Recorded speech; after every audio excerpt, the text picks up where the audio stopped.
সবাইকে ঈদ মোবারক। ঈদের অনেক অনেক শুভেচ্ছা। দেশে বিদেশে যারা আছেন তাদের সবার জন্য অনেক অনেক শুভকামনা। আমরা দুটো ঈদ উদযাপন করে থাকি বছরে, একটি পবিত্র ঈদুল ফিতর আর একটি পবিত্র ঈদুল আজহা। তবে ঈদের অন্যতম সবচেয়ে বড় যে বৈশিষ্ট্য সেটা হচ্ছে যে ঈদের আনন্দের পাশাপাশি আমরা পশু কোরবানি দিয়ে থাকি। আমাদের পছন্দের পশু, হয়তো সেটা গরু, ছাগল, উট, দুম্বা, ভেড়া বা যে কোনোটা হতে পারে। দেশে বিদেশে এই প্রাণীর হরেক রকম ভেদাভেদ আছে। যেমন আপনারা জানেন যে মধ্যপ্রাচ্যে উট আছে, কিন্তু আমাদের দেশে সবচেয়ে বেশি যে কোরবানিটি হয় সেটা হচ্ছে গরু এবং ছাগল বা বকরিও বলে থাকি আমরা। কিন্তু প্রতি বছর যে বিষয়টি এখানে সবচেয়ে বেশি লক্ষণীয় হয়ে দেখা দেয় সেটি হচ্ছে যে চামড়ার মূল্যটা। এবছরও ঠিক একই রকম আমরা দেখতে পাচ্ছি যে যারা গরু কোরবানি দিয়েছেন তারা চামড়ার মূল্যটা ঠিকঠাক মতো পাচ্ছেন না। প্রতি বছরের মতো এবারও তারা বলছেন যে ন্যায্য দাম থেকে তারা বঞ্চিত। তো সে বিষয়ে আসলে সংক্ষিপ্ত কিছু আলোচনা আপনাদের সাথে শেয়ার করতে চাই। হয়তো আমার জানার ভিতর ভুল থাকতে পারে। আমি জাস্ট আমার গত 10-11 বছর আমি যেই ফিল্ড সাংবাদিকতা করেছি সেখানে আসলে চামড়া নিয়ে যে বিষয়গুলো দেখেছি সেগুলোই আসলে আপনাদের সাথে আমি একটু শেয়ার করব। তো সেখানে সবচেয়ে বড় যেই বিষয়টি আমার কাছে মনে হয়েছে যে চামড়ার দামের ক্ষেত্রে এটা সবচেয়ে বড় ইস্যু যেটা, সেটা হলো যে চামড়ার মূল্য নির্ধারণের যে বিষয়টি। আপনারা খেয়াল করবেন প্রতি বছরই সরকার যেটা করে সেটা হচ্ছে যে কাঁচা চামড়ার, লবণযুক্ত কাঁচা চামড়ার দাম নির্ধারণ করে দেওয়া হয়। কিন্তু আপনি একটা বিষয় খেয়াল করেন, আপনি যখন কোরবানি সম্পন্ন করেছেন বা আমরা করেছি, আমাদের কাছ থেকে চামড়া যারা সংগ্রহ করেছেন তারা কিন্তু কাঁচা চামড়া সংগ্রহ করেছেন, এবং এই চামড়াটি বিশেষ করে শহরাঞ্চলের জন্য আসলে সংরক্ষণ করাটা খুব দুরূহ একটা ব্যাপার। সেই সময়, সুযোগ বা ব্যবস্থা কোনোটিই নেই।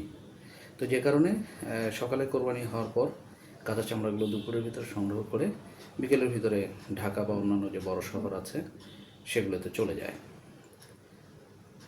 এখানে মাঝখানে আসলে লবণ দেওয়ার মতো আর কোনো সুযোগ যারা চামড়া সংগ্রহ করেন তাদের হাতে থাকে না।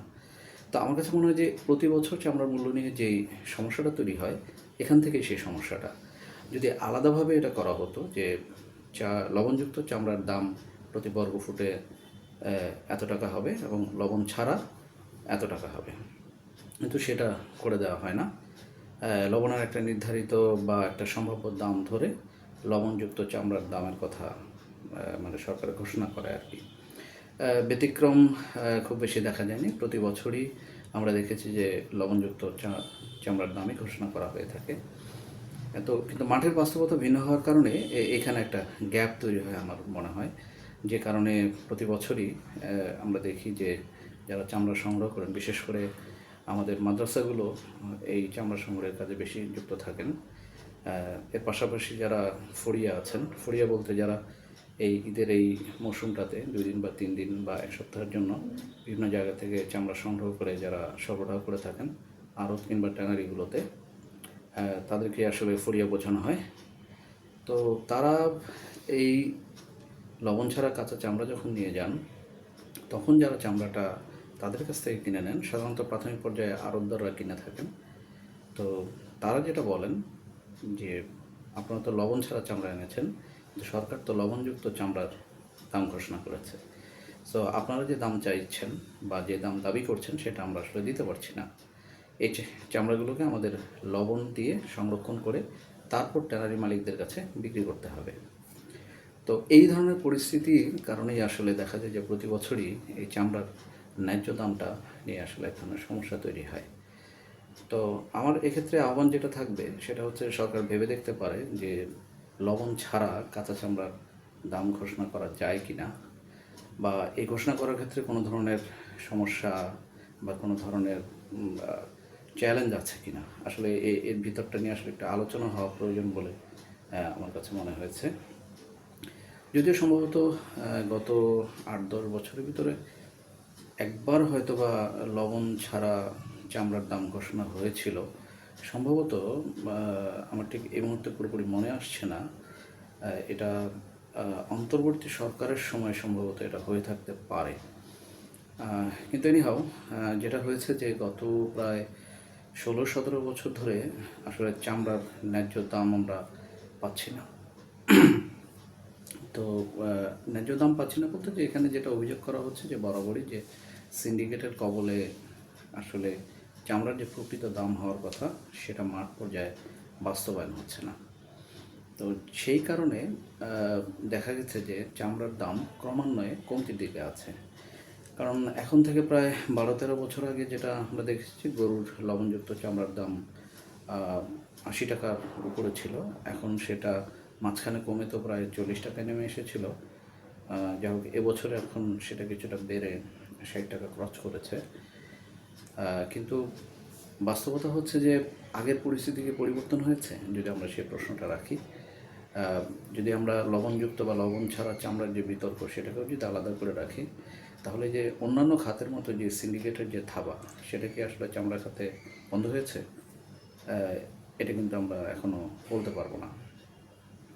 দ্বিতীয় যে প্রসঙ্গটি আসে, আপনারা মানে খুব বাস্তব একটা বিষয় আপনাদের চিন্তা করতে পারেন। সেটা হচ্ছে, দেখেন, এখন থেকে ধরেন 12 বছর আগে বা 14 বছর আগে একজোড়া চামড়ার জুতার দাম আসলে কত ছিল? একটু চিন্তা করেন তো, মনে করার চেষ্টা করেন তো। আমার যতদূর মনে পড়ে 2015 সাল নাগাদ বা 2010-11 সালের দিকে একজোড়া চামড়া সম্ভবত, আমার যেটুকু মনে পড়ে, ব্র্যান্ডের জুতো আমি কিনেছি নিয়ার অ্যাবাউট 3000 টাকার মতো। তো ঠিক একই রকমের চামড়া যদি এখন আমরা কিনতে যাই, তাহলে সেটার দাম কত পড়ে? নিশ্চয়ই মিনিমাম 5000 টাকা। তো সেটা যদি হয় যে আমার যদি কস্ট অফ ম্যাটেরিয়াল, মানে আমি যেই পণ্যটা তৈরি করব, যে কাঁচামাল দিয়ে, সেই কাঁচামালের দাম যদি বাড়ে, তাহলে সেটার বাড়তি মূল্যটা তো নিশ্চয়ই আমার ফিনিশ যে প্রোডাক্ট, সেই প্রোডাক্টের উপরেও আসবে। কিন্তু বাস্তবতা হচ্ছে চামড়ার ক্ষেত্রে যেন এখানে সূত্রটা রিভার্স হয়ে যাচ্ছে, উল্টো দিকে ঘুরছে। মানে খুব অদ্ভুত একটা ব্যাপার। মানে আকবর আলী খান, আপনারা জানেন যে প্রয়াত আকবর আলী খান একজন অর্থনীতিবিদ এবং সাবেক আমলা ছিলেন। উনি বাংলাদেশের অর্থনীতিকে আসলে এক ধরনের প্যারাডক্সের সাথে তুলনা করেছেন, যে পৃথিবীর অন্যান্য দেশের অর্থনীতির সূত্রগুলো যেভাবে কাজ করে, বাংলাদেশে আসলে সেটা একেবারেই তার উল্টো পথে হাঁটে, তাই না? তো আমরা যদি বলি যে জুতার দাম যে হারে বেড়েছে, চামড়া জুতার দাম, সে হারে কি গরুর চামড়ার দাম বা মানে আমরা যে পশু কোরবানি দিই সেই চামড়ার দাম কি বেড়েছে? বাড়েনি। আমরা যারা 80-র দশকে জন্ম নিয়েছি, আপনারা যারা আছেন আমার মতো 80-র দশকের গোড়ার দিকে জন্ম নিয়েছেন, তারা জানবেন যে আমরা ছোটোবেলায় 90-এর শুরুতে বা 90-এর মাঝামাঝি আমরা দেখেছি যে একটি গরুর চামড়া তখন 1500-2000 টাকাও বিক্রি হয়েছে। বা ইভেন 2000 সাল পর্যন্ত যদি আমরা দেখি, মোটামুটি সেই ওই ধরনের দামই কিন্তু পাওয়া গিয়েছে। মানে একটা গরুর চামড়া 1000 টাকার নিচে হবে এটা কখনো চিন্তা করা যেত না আর কি। অথচ এখন 500, 600, 700 টাকা। এবং এই নিকট অতীতে আমরা দেখেছি যে চামড়া মানুষ দাম না পাওয়ার কারণে মাটিতে পুঁতে ফেলেছে। অথচ এই চামড়া আমাদের অর্থনীতির জন্য একটা অত্যন্ত সম্ভাবনাময় খাত ছিল। আপনারা যদি চিন্তা করেন যে আমাদের প্রধান রপ্তানি পণ্য কি? তৈরি পোশাক, মানে গার্মেন্টস। কিন্তু এর বাইরে আমাদের সবচেয়ে বেশি সম্ভাবনাময় খাত ছিল এই চামড়া খাত।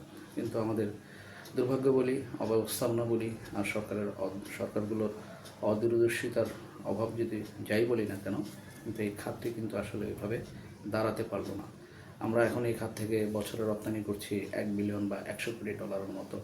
অথচ এই খাত থেকে আমাদের গার্মেন্টসের চেয়েও বেশি রপ্তানি করার সম্ভাবনা ছিল। সারা বিশ্বে মানে চামড়া এবং চামড়া জাতীয় পণ্যের কিন্তু ব্যাপক চাহিদা আছে। আর বাংলাদেশের যে আবহাওয়া এবং যে পরিস্থিতি, তাতে করে এই আমাদের এই অঞ্চলে যে আমরা পশুগুলো লালন পালন করি, তাদের চামড়ার কোয়ালিটি অন্য যে কোনো এলাকার চেয়েতে অনেক ভালো হয়ে থাকে। আরেকটি বিষয় আপনি খেয়াল করেন, ছাগলের চামড়া, এবং এটি দিয়েই আমি শেষ করবো আমার কথা, বেশি লম্বা হয়ে যাচ্ছে। আপনারা দেখেন যে গরুর চামড়া তাও তো কিছুটা দাম পাওয়া যায়, 500, 600, 800, 1000 যাই হোক না কেন। কিন্তু ছাগলের চামড়া কিন্তু এক ধরনেরই মানে কোনো দাম পাওয়া যায় না। আপনি দেখেন যে বহু মানুষ ছাগলের চামড়া মানে ছাড়ানোর পরে, কোরবানি দেওয়ার পরে সেই চামড়াটা কিন্তু ফেলে দিয়েছে।